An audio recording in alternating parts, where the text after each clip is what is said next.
Assalamualaikum and hi. My name is Nurul Azwani binti Muhammad Azhar. My ID number is PDL 1905120. I am from the 6F and today I will be making a video on how Etihad Cargo survived the pandemic. For question 1, describe the network carrier and how integrated cargo network operate. My answer is, network carrier is a network of planned schedule of flights going to and coming from airports. The airports and the network carrier are called secondary hub, where the major flights are long-haul flights.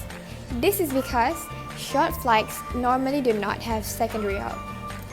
Reason why network carrier exists is because direct flight is more expensive, which not everyone can afford. Also, shippers choose network carrier because they offer standard service and frequent flight award as well as a lower price.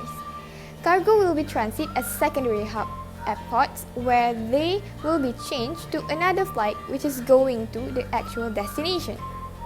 Next is about how integrated cargo network operate. It is when a flight is to reach the actual destination to 2 flights or more. For example, the journey of a flight from Toronto Pearson International Airport to Tokyo Narita International Airport. Before the flight reached Tokyo Narita International Airport, it transits at Stevens Anchorage International Airport, which acts as a secondary hub. To fully utilizing the network carrier, it often trades off convenience in terms of trip time for a lower price. Lastly, it is also for the shippers' comfortableness, especially when they travel in a long-haul flight for the cargo. Next is question 2. Explain the idea low-cost carrier are able to provide more service to freight forwarder. So, my answer is, low-cost carriers are the budget airlines that provide discount for the ticket price. As the name suggests, it is basically a cheap option, which also means low comfort in the flight with a very limited lower deck cargo capacity. Low-cost business model mainly consists of simple product, positioning, and low operating costs. However, there are a few ideas on how the low-cost carrier are able to provide more service to freight forwarder. Firstly, Etihad Cargo can offer a frequent travel time as they are focusing on short or medium flights. When the rotation of the flight schedule is persistent, freight forwarder can send their cargo repetitively without any problem. For a different example, AirAsia operates very frequent to and from the same place. There are flights from Senai Airport to Kuala Lumpur Airport which offers 2 to 3 flights on the same day. Second, Etihad Cargo can stuff the cargo into the passenger seats to counter coronavirus slump. With no passengers filling the seats, low-cost carrier can pile cargoes there in hope it can generate at least a fraction of the normal revenue. For a different example, a Europe-based low-cost carrier airline Lufthansa. It loads an Airbus A330 passenger aircraft with highly urgent goods, mainly from the medical sector. Third, which is the last one, Etihad Cargo can provide more space to locate the cargo by taking the seats out of wide bodies to maximize cargo payload. According to a Singapore-based low-cost carrier airline, Scoot, the removal of seats doubled the plane's cargo capacity to nearly 20 tons. For a different example, in North America, Delta has decided to remove seats from an unspecified number of wide-body aircraft. Enough with question 2, we are moving to the question 3, which is, for your understanding, describe any Etihad Cargo product that has managed to encourage more shippers to use air freight in their logistics processes. So, my answer is, first of all, air cargo product means the product is not a physical item at all, but services offered that involves a ground and an air transport component. So, basically, There are many Etihad Cargo products that has managed to encourage more shippers to use air freight in their logistic processes. Firstly, it is the Pharma Life Service, which transport pharmaceutical products. Etihad Cargo take transportation of pharmaceuticals very seriously. These products provide many potential cures and life-saving treatments. So, they use specially designed temperature control equipment and ship pharmaceuticals in the quickest possible time, sticking to the highest compliance guidelines. Second, it is the Fresh Forward service, which transport perishable goods. Etihad Cargo make the process of moving fresh fruits, vegetables, dairy, fish, meat and flour very simple. These products are the essentials to the people in the whole world. So, they use temperature control storage space, has dedicated perishable center in Abu Dhabi, and all the shipments are transported from aircraft to storage with priority. Third, it is the Live Animal Service, which transport livestock. Etihad Cargo transport animals by air, which is by far the fastest and safest method of travel.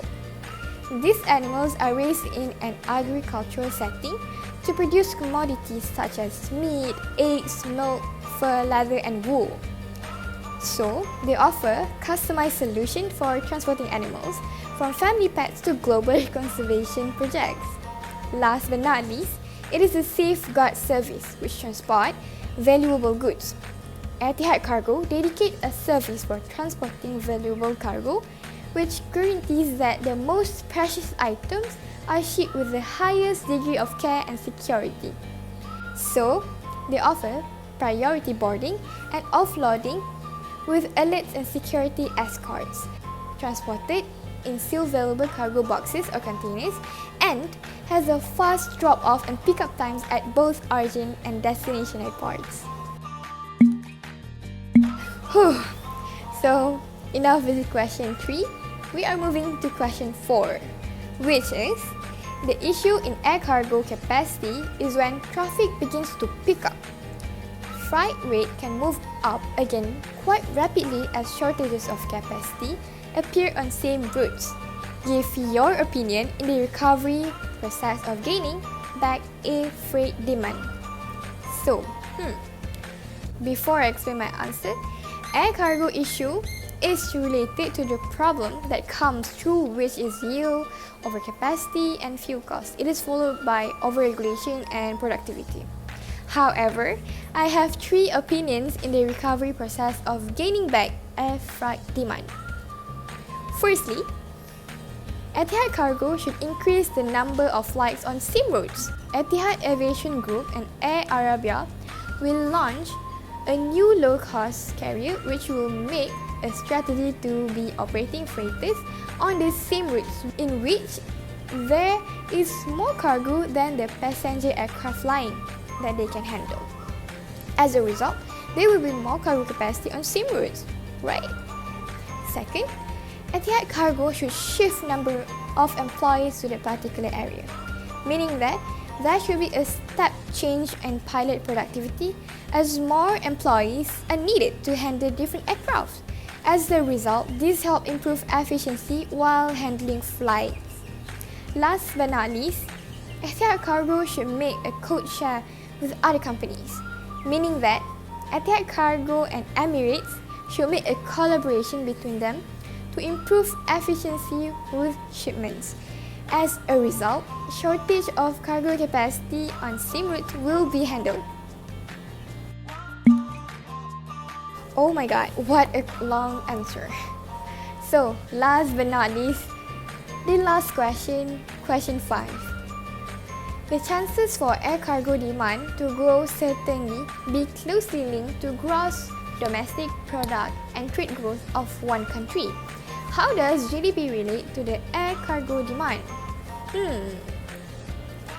After a thorough thinking, my answer is, before I explain my answer, let me explain air cargo prospect is referring to the future planning of air transport in order to complete the demand for the cargo.